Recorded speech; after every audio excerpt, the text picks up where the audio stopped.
Okay, well, thanks for coming along tonight on this cold Sydney night to hear William Coleman make a welcome return to the Sydney Institute. I think it's his third occasion here, and on this occasion to talk about his book in the series of monographs, Australian biographical monographs, which are edited by Scott Prasser and published by Connocourt. And this one, William O. Coleman, John Robertson, Liberal of the People. Now, William's known to many of you. I'll introduce him briefly. An adjunct professor at Notre Dame University, Australia, formerly reader in the School of Economics at the Australian National University in Canberra. He's the author of, among other things, Only in Australia, History, Politics and Economics of Australian Exceptionalism, and also a book on federation. But tonight, William Coleman's going to talk for us on John Robertson. You're very welcome, William. Thank you.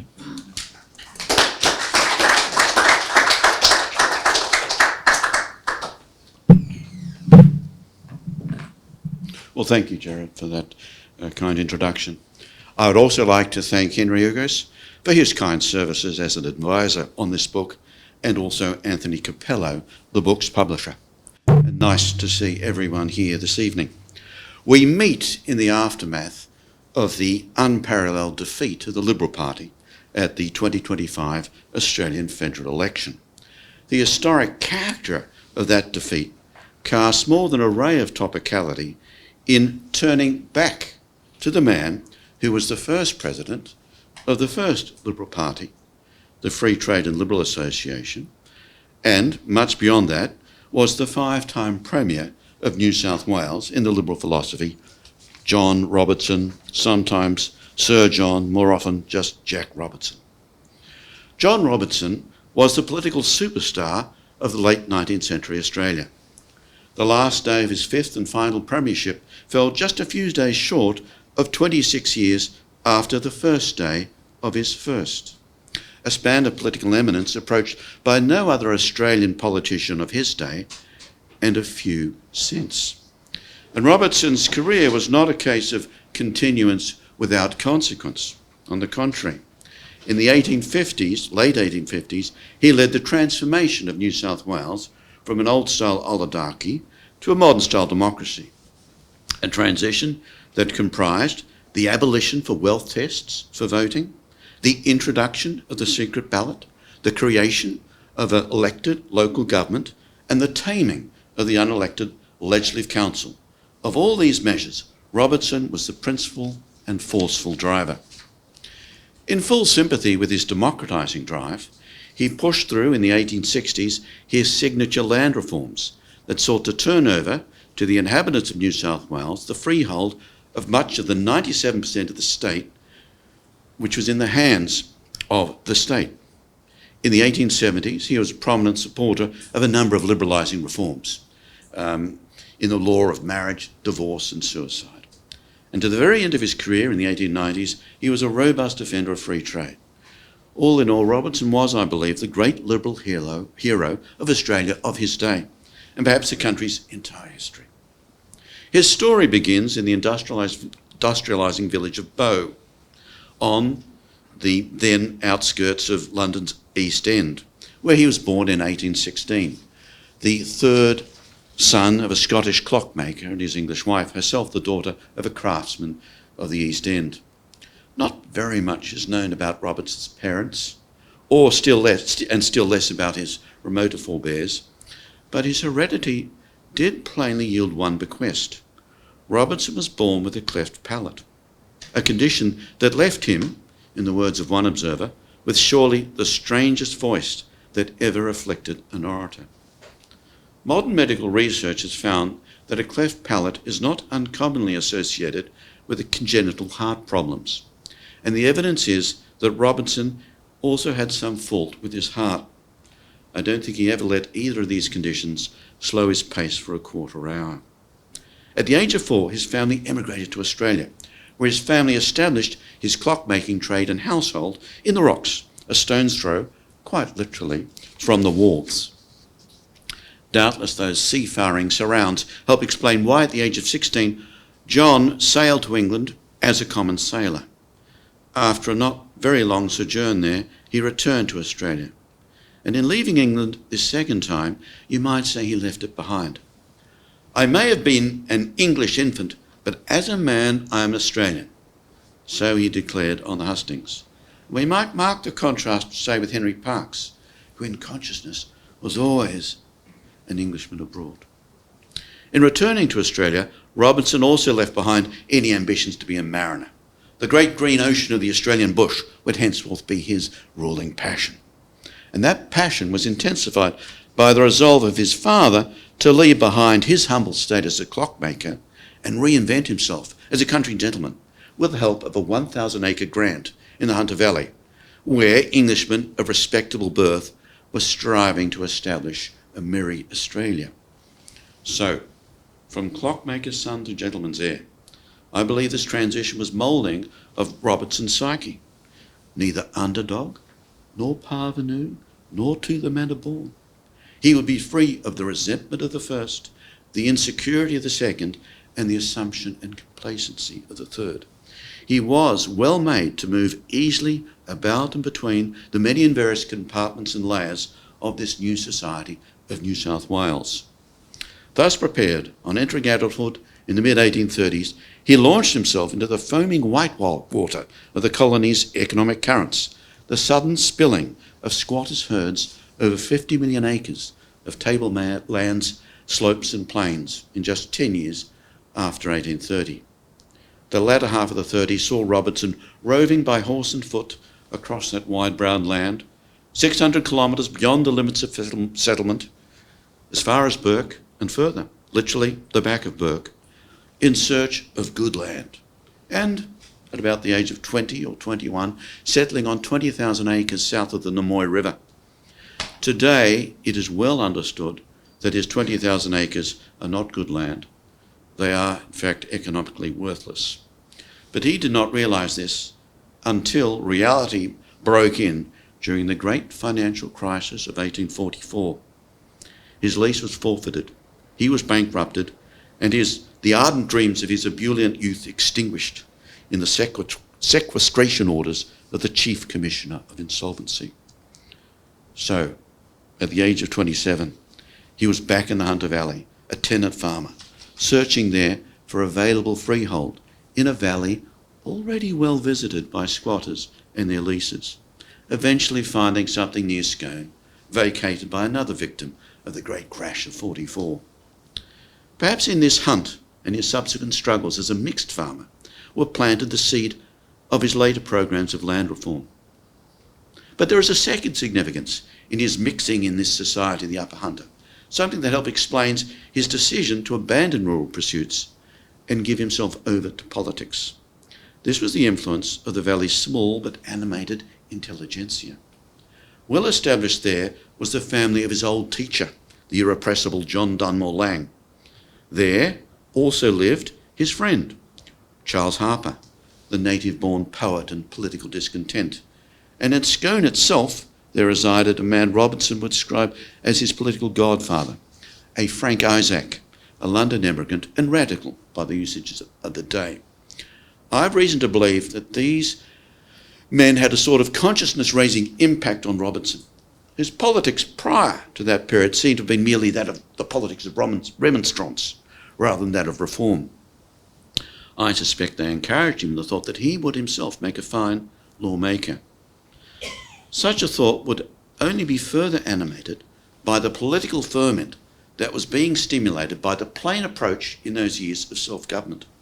And during the 10 years preceding self-government's advent, Robertson came to know and sometimes league with the two leading youthful spirits of that ferment, James Martin and Henry Parkes. And here I'll show you some pictures of all three. There we have Robertson, and there we have James Martin, and there we have a young Henry Parkes belonging to this period of the 1850s. Along with these two, Robertson in 1856 won a seat in the first Parliament of self-governing New South Wales, defeating his Conservative opponent by means of a coalition of the native-born, emancipists, a few Scots no doubt, and some small mixed farmers like himself. In the inaugural assembly, Robertson encountered 4 blocks: a group of old officialdom, a Conservative group under James MacArthur, a group of essentially office seekers, if that's not too brutal, under Charles Cowper, now blowing with the new wind of liberalism, and a Liberal group of which he was soon leader. As their leader, in 1860 he became Premier and led his government to victory that year in a general election fought over his land reforms, only to leave the Assembly for the Council when it blocked his land bill in defiance of the election result. In a conclusive and climactic confrontation, he had the Council humbled and the Robertson Land Acts finally passed. A large share of my little book on Robertson is devoted to his Land Acts, since his reputation is commonly suspended from them. He devised them, he championed them, he owned them. These laws were controversial and remain so. Their various successes and failures in various dimensions can long be rationally debated. But this evening I'll confine myself simply to assessing their success in just one dimension, namely in fulfilling his purpose. His purpose was to transfer to the people much of the 200 million acres of New South Wales then owned by the state, near 97% of the total. His means were his laws, which, in very summary terms, entitled any person, the selector, to choose, or select, any 320 acres of rural Crown land, be it leased or unleased, upon the deposit of 5 shillings per acre, and then to work and live on their selection as if it was their own, until, upon the further payment of 15 shillings, they would make it their own, with outright, in unimpeachable freehold. So, did these laws foster the spread of freehold as he intended? Well, in the 50 years following the Acts of 1861, the amount of freehold in New South Wales increased from 7 million acres to 38 million acres, as you can see in the first column of that table. Even that massive increase somewhat underestimates the effects of the Acts, as it omits that land which had been selected by 1911, near the 2 comparison dates, before and after dates, but as of 1911 had yet to become outright freehold on account of some of the required 15 shillings remaining outstanding. These were described as incomplete purchases, and you can see there are 16 million acres of those incomplete purchases. If you add them to the 38 million, you still get an even larger increase in the amount of freehold, 8-fold almost. Of course, Table 1 is a bit misleading in the direction of overestimating the effects of the Acts, as it neglects the massive increase in population over those 50 years, which would surely have increased freehold even under the old laws. But as it happens, growth in freehold outstripped the growth in population. But nevertheless, it might be more testing, or most testing of all, to compare the amount of freehold in New South Wales, after say 40 years of the law's operation, with the amount in other states, none of which pursued the notion of free selection nearly as far as New South Wales did. So I draw your attention to Table 2. Freehold plus incomplete purchases by 1901, acres per head, New South Wales 35 acres, Victoria not even 20, and all the other states with a lower amount of freehold land per head. Clearly, there is reason to believe that the Robertson Acts promoted his goal to spread freehold. So, let us consider Robertson on the 18th of October 1861, the day his land laws were proclaimed. He might have been considered the runt of the litter, with the cleft palate and the dodgy ticker, had won the crown and had given the people laws. But there was to be no long reign of good King John. The conclusiveness of his triumph on the landlords had altered the political terrain. The land question, which had previously been at the centre of political attention, was now closed. Consequently, some liberal-minded people who were before of necessity his ally now felt free to be his adversary. And some more conservative types who previously, before of necessity, were his adversary, now felt, well, maybe they could be his ally. So what Robertson's victory in the land laws opened up was a war, a 25 years war between those three who would be king: John Robertson, James Martin and Henry Parkes. Such a tripartite contest spells instability, as it's easy to see that each will seek to form a pairing with one of the others in order to dud the third. There are evidently three possible pairings: Parkes and Martin, Martin and Robertson, and Parkes and Robertson. And all three pairings were experienced in the 20 years following the Land Acts. The first was a combination of Martin and Parkes, an alliance that was destroyed by Parkes's maladroit overreaction to the attempted assassination of Prince Alfred in 1867. Then came a combination of Martin and Robertson, which Parkes, in time, made impossible by having a Martin appointed as Chief Justice, leaving just two: Martin and Robertson. And in the late 1870s saw an ongoing cage fight between these two men, which produced nothing but mutual injury. The upshot was that the cage was left for the altar, and in 1878 the political marriage of Parkes and Robertson was sealed in an agreement to share government. This diarchy and period of political stability yielded historically significant legislation: the Public Instruction Act, which abolished funding to non-government schools, and the Liquor Licensing Act, which was really a concession to the temperance movement. Both these provoked felt reaction, and with the aid of the disaffection they provoked, in 1882, Alexander Stewart swept into power at the general election at the head of an unholy alliance of squatters and selectors. In the electoral carnage, Parkes lost his seat, but Robertson managed to hold on. The leadership of the Liberals was now his, and in 1885 he won the general election as their chief. But in this great moment of victory, Parkes refused to join the Liberal government. Robertson publicly denounced this refusal as treachery and publicly announced his divorce from Henry Parkes. Divided again, the Liberals were left in opposition to what was in essence a squatter government.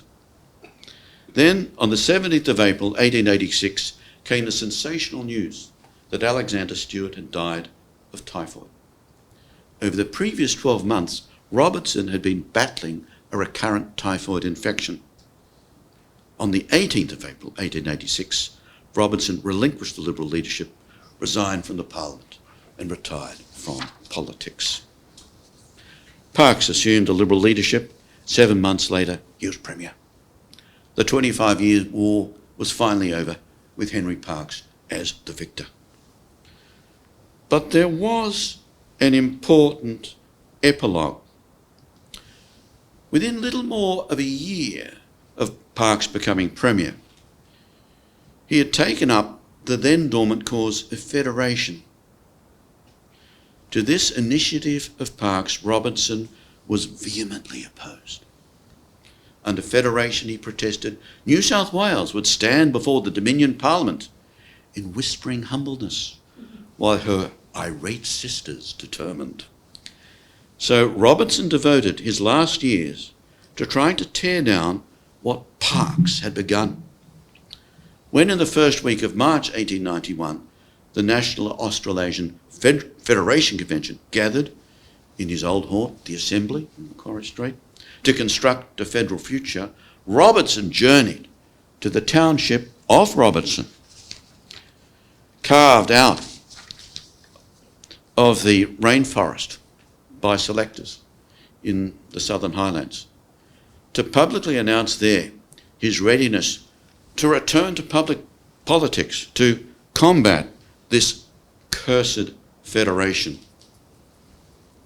On the convention's closing day, he submitted to the Sydney Morning Herald an appeal to reject the federal constitution, which the convention had completed.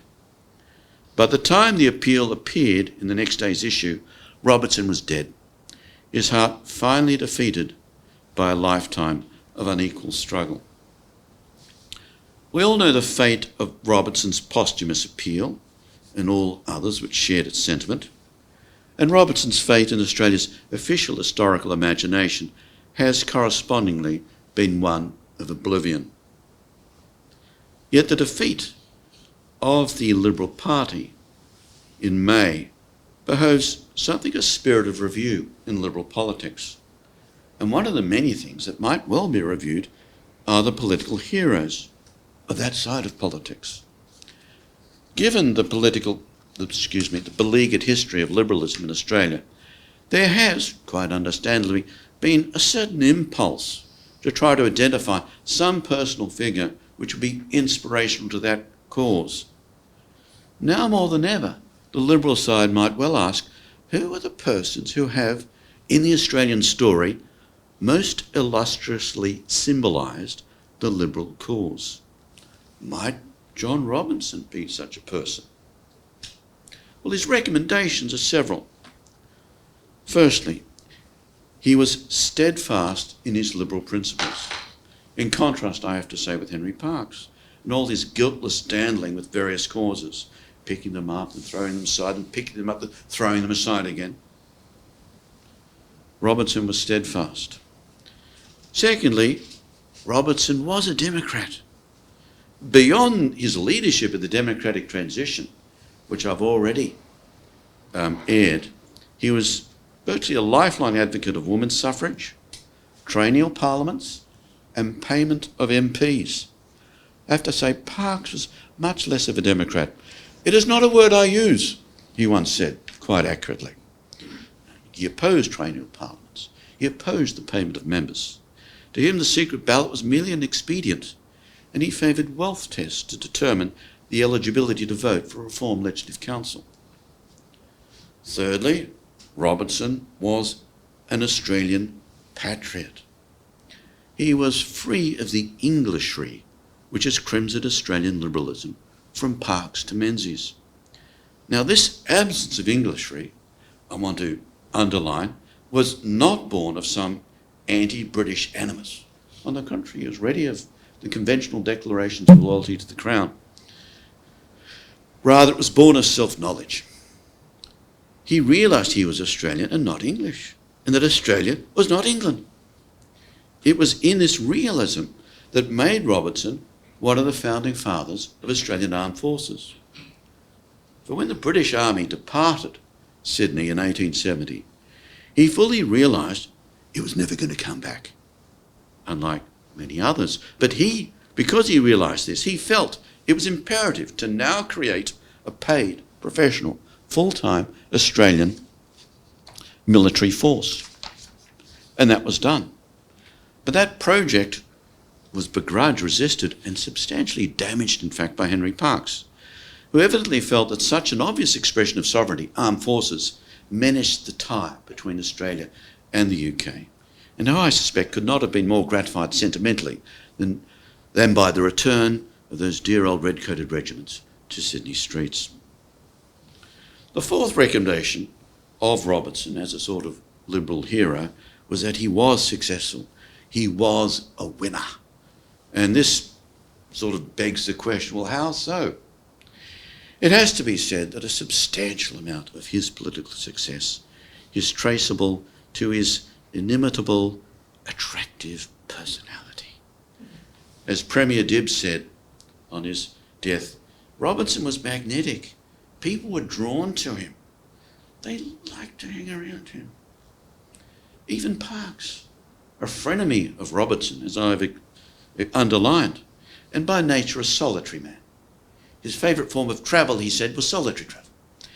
Even Parkes, it was noted at the end of his life, was sort of hanging around Robertson. It might be worth rehearsing the several bases of that attraction. The man rippled with vitality. He was rich in the martial virtues, lion-hearted, with, it was said, an eye that did not know how to express fear. But he was also replete in many social virtues. One observer wrote, "There is a sincerity about the man," not a virtue especially associated with politics, a sincerity about the man which impresses nearly every person at first sight. He was, additionally, loyal to the last, generous to a fault, and lacking in that spirit of vindictiveness which sort of tainted Parkes. Again, unlike Parkes, a personal grandeur was not important to him. He could laugh at his own expense.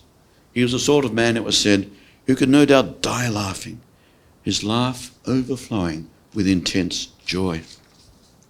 Of intrinsic good nature, the press could not refrain from playfully dubbing him the Knight of Clovelly, the latter being his hospitable home of much generous wine out at Watson's Bay. A knight, though perhaps not always a gent, given that undeniable streak of irascibility of his. But the public forgave him for that, as they did also the frequent inaccuracy of his political recollections. With a rugged candour and a natural gift for profanity, Slapper, as he was known, fathered a bevy of affectionate anecdotes, and his appeal traversed class boundaries, allowing him to be returned to West Sydney or the Rocks 11 times. All in all, John Robertson was rich in that recognisable charm that has proved political gold in Australia. There was another personal trait which did not, I think, add to his popularity, but which did, I hypothesise, aid his political strength. He seems to have had a genuine sense of justice. I am of the perhaps optimistic view that political justice is a source, perhaps not of political popularity, but is a source of political strength.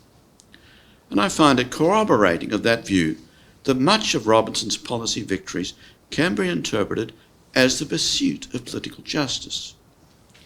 His push for democracy was palpably a piece of political justice. And his land laws might also be construed in the same manner. Even putting aside the economic and social matters, is there not a political wrong? A constitutionally political wrong in sequestering 97% of the land to the state? That is not what the state is for, to monopolise the land. With respect to the deep and painful sectarian divide of 19th century Australia, Robertson pursued a judicious impartiality. He was president of the local Irish Home Rule League, but as he told his fellow members, he was far from the most zealous member of that league. Robertson believed in, and told the world, he believed in the partition of Ireland between a Home Rule portion and a remainder.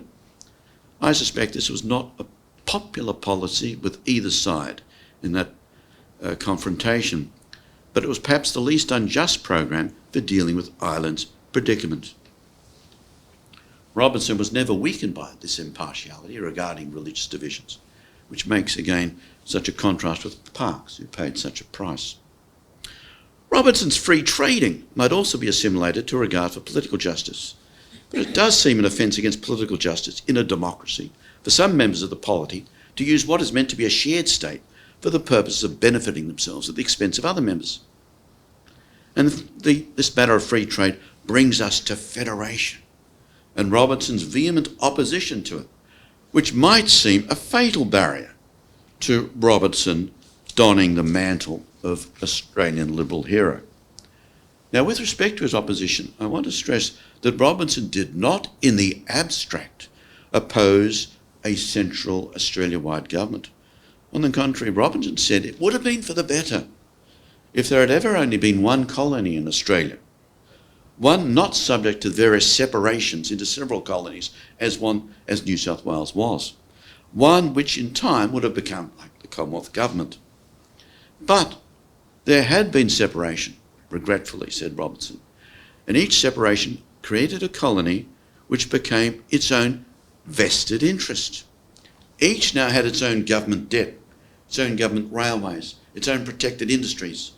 Each, he said, would see federation as an opportunity to try to unload their debt on the others, to require the others to use its under-patronised railways, to force the others to buy its overpriced goods.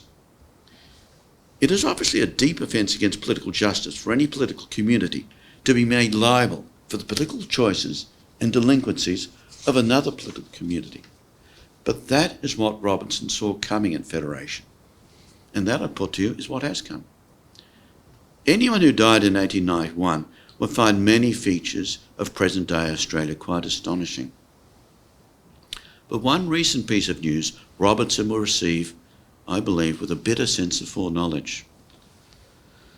I refer to the extraordinary announcement that, in violation of all precedent, in 25-26, the Government of Victoria will receive a larger amount of GST revenues from that great GST pool than will the New South Wales Government.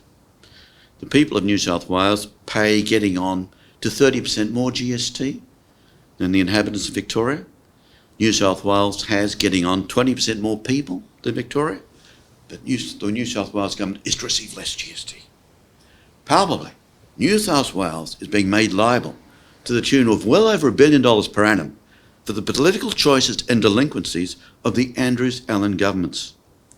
I am sufficient optimist to think that in this political injustice, so blatant and so brutal, there may be a political weakness, and that at some point in the future, politics may express itself against such crude exploitations of our false federation. And at that point, perhaps, Robertson's time in Australia's historical imagination may come. Thanks for listening.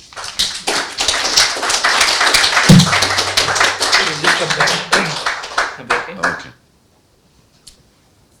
So, many thanks, William Coleman, for a fine speech tonight about an important figure in Australian history, John Robertson. And as I said, Anne's got some copies outside for sale. We'll be selling others online to our Zoomers and others when it goes out on YouTube and wherever else. So there are a lot of questions that we could ask you tonight, but was he right about federation? You're a New South Wales born and bred. Was Robertson right about federation? I think he was right in his prediction. I think he was right in his prediction that it has proved an opportunity for some states to exploit other states. I think you have to distinguish, say, between Tasmania and the Northern Territory being the beneficiary of some redistribution of funds, and say Victoria. You know, Tasmania and Northern Territory have special circumstances. Victoria, it was just the policy decisions of those governments which have landed them in their particular strife, and Robertson would be profoundly unsurprised by what federation has produced in that particular respect. So just stay here where you are. Right. So just tell us about, did he have a family? Your book's just arrived today, yeah. Just tell us about his personal circumstances. Yes, I haven't touched upon that in the book. Robinson had several siblings. He had an elder brother who in a way was a conventional success. In a way, Robertson was a very unconventional success. He married his childhood sweetheart, who was also an English immigrant, and they had 6, or was it 7 daughters. They also had 2 sons. He ended up with 39 grandchildren. So yes, he had a very rich, and it seems, as far as we can tell, happy family life. This is not to say it was out without tragedies, which I could talk about, but yeah, I think he had a rich and dense family life. And he was a Protestant? He was a Presbyterian, but look, he swam very easily between the various religious creeds. As I say, he was sort of impartial about things, so he was a donor when St Mary's Cathedral burnt down. He was a donor for its reconstruction. So yes, so he didn't use religion as a political crook in any way. It was something which he navigated around, rather.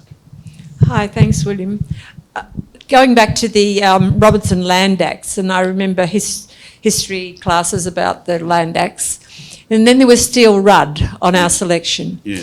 So was that really, I mean, your figures indicate that the legislation worked out in the end to break up the squattocracy, but where did Steele Rudd come from? I mean, was that just a big political campaign against that, or was that part of its problem that a lot of selectors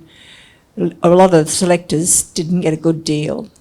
I think they got a good deal. I think possibly too good a deal in a way. Look, what I'm saying is it fostered freehold, but this is not to say that was always, that the means of doing it was possibly the best way of doing it. There may have been better ways of doing it. Selection may have encouraged, for example, just selecting your 320 acres, working it for a few years, and then quickly selling it back to the squatter, possibly in the hope of making money, but maybe not making any money. So selectors can be criticised either as just sort of squeezing the squatter for some money, or alternatively dooming themselves to decades of struggle trying to pay off that 15 shillings. And I think experience is very various. But I think we shouldn't take obviously humorous treatments of this matter as a literal thing. I think there's another side to selection which is really much more impressive. 15 shillings, how much was that in terms of like a typical year's wage? Very good question. Let's call it £1 an acre all up. Now, as unskilled labour would be £60 in a year, okay? So you can think of it, a single acre, you think of 320 acres as £320, say, and you can see that's several years' worth of unskilled labour. It's quite a lot of money. It was actually rather expensive. But let us keep in mind that the average deposit at the Bank of New South Wales in this period was £75, okay? There were plenty of people who could at least have a small selection, right? It could be a lot smaller than 320. But I agree, land was priced expensively. Yeah. Did he have anything to do with the introductions of the torrent systems legislation in New South Wales? Yes, thank you for your question. Well, obviously the torrent system is a South Australian device. It was rapidly imitated in New South Wales. I don't know whether it was his particular cause, though, right? It was rapidly imitated throughout the Anglophone world. It was just such a good idea, it seems. So I think, yes, his government did introduce a Torrens-type Act, or the Cowper government did introduce this, which he was allied with and which he was part of, did introduce a Torrens-type Act at about the same time as the Land Acts, yeah. But I think it wasn't controversial.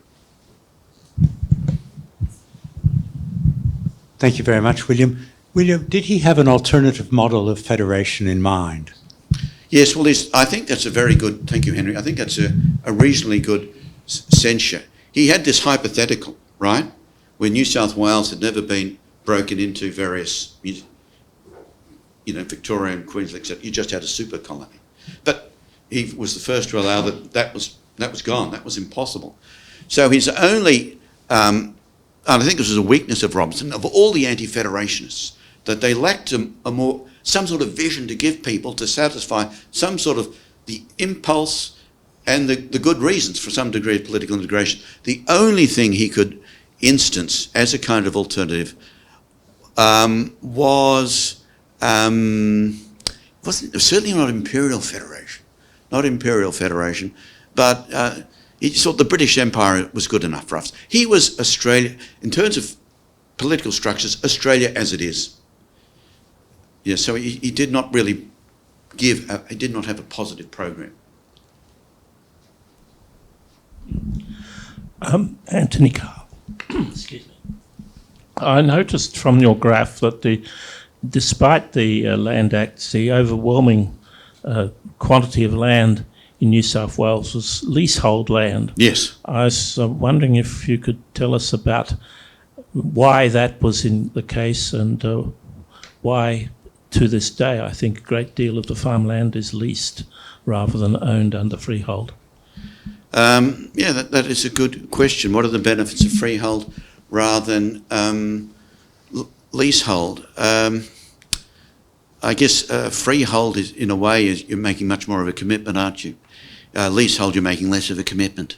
If you're dealing with marginal land, right, not on the eastern edge of New South Wales, but out west, you're probably staking less and leasing it rather than owning it outright. I think it's the aspect of risk which probably explains that division best.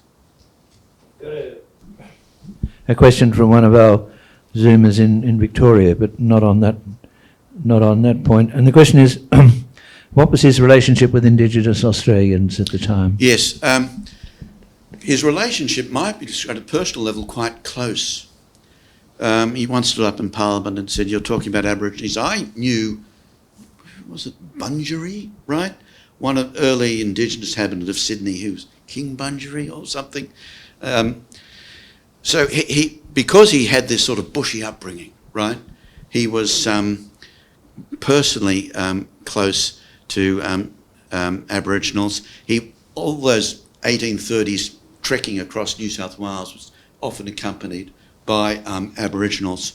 With respect to the more formal aspect of being Premier, it was under Robertson that the first reserves were being given to Aboriginals, and some of the first grants of things to Aboriginals. There had previously been a long policy of blankets, right? But a more significant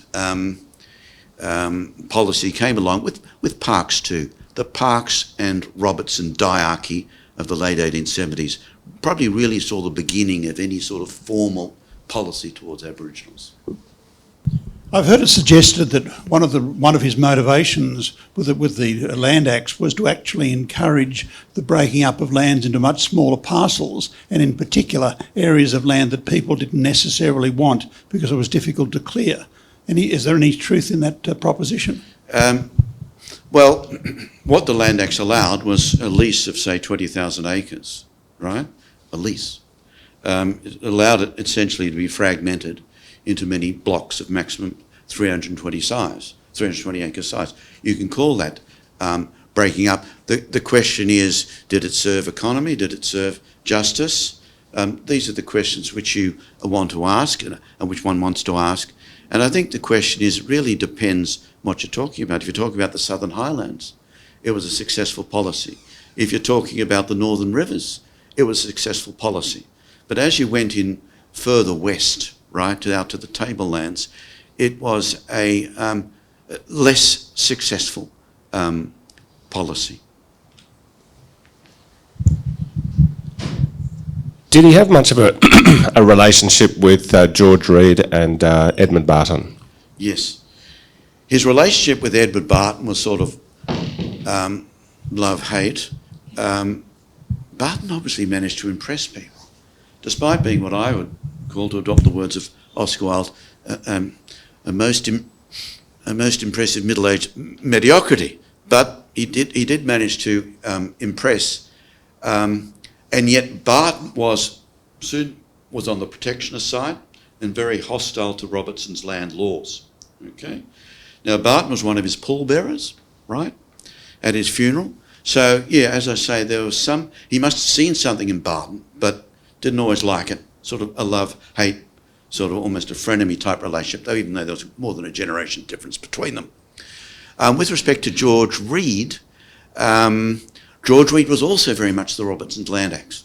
Okay, so or he wanted them reformed in his own mind. So again, there was a basic opposition there, and yet during the struggle over federation, it was Robertson who chaired Read's big meeting at the town hall in 1891, objecting to the draft constitution which was being developed at that time. So in terms of federation, they certainly became allies at that point in time as both opponents of federation. I've got a question from David in Canberra, who asks, what was Robertson's contribution to reform of the New South Wales Parliament, especially in terms of representation and colonial powers? With respect to colonial powers, he and Cowper, the most important thing was seeing off the pretensions of the first governor during responsible government, Governor Henderson, right, who had a very limited understanding, it might be said, of what responsible government means, right? He felt, Henderson thought he was sort of the Chancellor of New South Wales, and no. And so there was a struggle between Cowper and Robertson over that, which culminated in a thing called the Great Seal Affair, which I won't go into. But yeah, the next governor, Governor Young, sort of understood more clearly what it was to be a governor under constitutional government. So I think that was Robertson's best role on respect to the powers of New South Wales as a colony. I grew up as a town boy in a small town called Walker, and around Walker land around Walker was settled after Oxley came through from Port Macquarie on the way towards Tamworth, and a number of settlers came there, particularly Scottish settlers, came and took land around Walker, what is now the Walker Township. And I'm interested, did the Robertson Land Act have any great impact on those squatters and their land holdings? Because they're still there today, in a sense, around the township. Well, I mean, we're talking about agricultural holdings, right? Well, they will be selectors, by and large. Yeah, a lot of the history of northern New South Wales begins with the Selection Acts, right? Northern New South Wales, the northern rivers up that way, was sort of ignored and almost until the Selection Acts opened them up. So I suspect that was true for what you're speaking of, the people of Walker. I just want to go back to our host's original question, which is in relation to federation. When we see the impact on the mendicant states, like Nick mentions South Australia, Tasmania, how they have all just become complete dependencies and have shifted their debts and become uncompetitive and unproductive. The likelihood that a fair dinkum referendum in Western Australia could easily produce a secessionist outcome. The disasters of things like a national education curriculum, the disaster of a national cabinet which locked down the whole country for virtually 2 years, would you be prepared to retitle the book Robertson Was Right? Well, certainly, Ross, one chapter, Robertson was invincibly right. I agree. Yeah, for sure.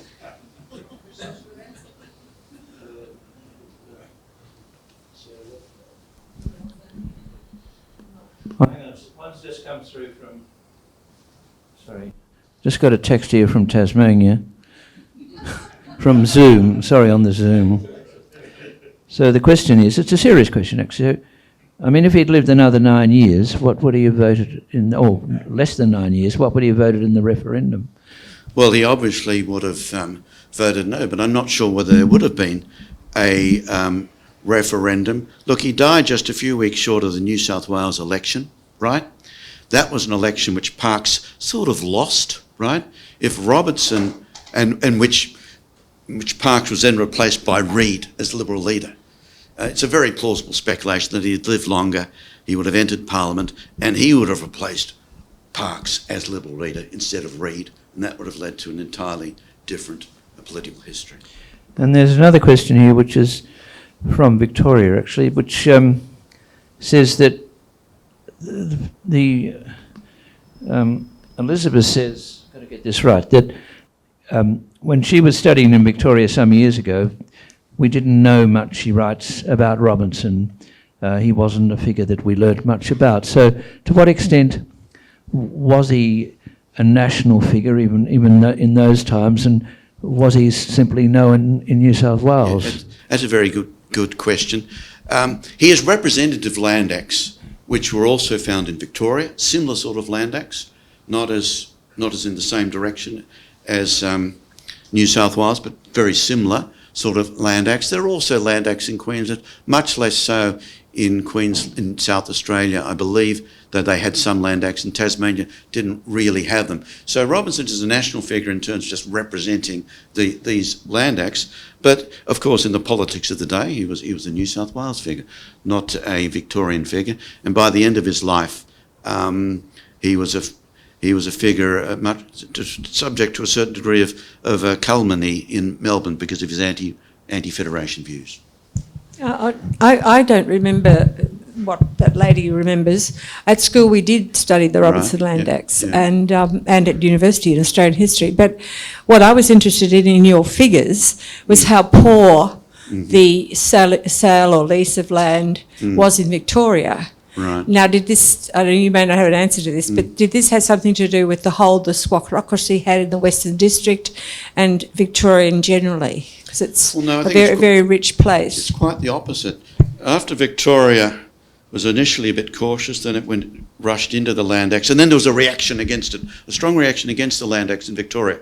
And so, for example, towards the end of the century, freehold in what was declared to be pastoral lands was just forbidden. You couldn't do it. It was only leases. So I think the reaction at the end of the 19th century really accounts for part of why Victoria has such a little freehold compared to New South Wales. So I think we're pretty well there. So how would you just come back? Don't run away. Don't run away. And the land settlement court's down there, I think. Don't go that way. So just in conclusion, how would you summarise his contribution to Australia? Because in a sense, in the one issue that he was so concerned about, he didn't succeed. I mean, the Federation came about not the way he wanted. So what do you think his essential contribution was? Well, firstly, the Land Acts, right? That's an enduring contribution, I mean, to this day. And otherwise, the great push for democratisation in New South Wales, of course, it occurred elsewhere, but he was the one who did it in New South Wales, so he should be remembered as a Democrat as well. Many thanks. Right. Thank you. Thank you. So I learned a lot tonight, and I'm sure we all did, and I'm sure those who watch it later on the camera will as well.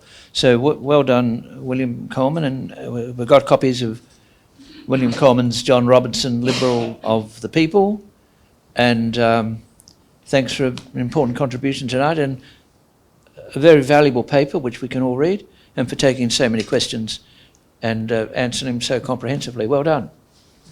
Thank you, Chair.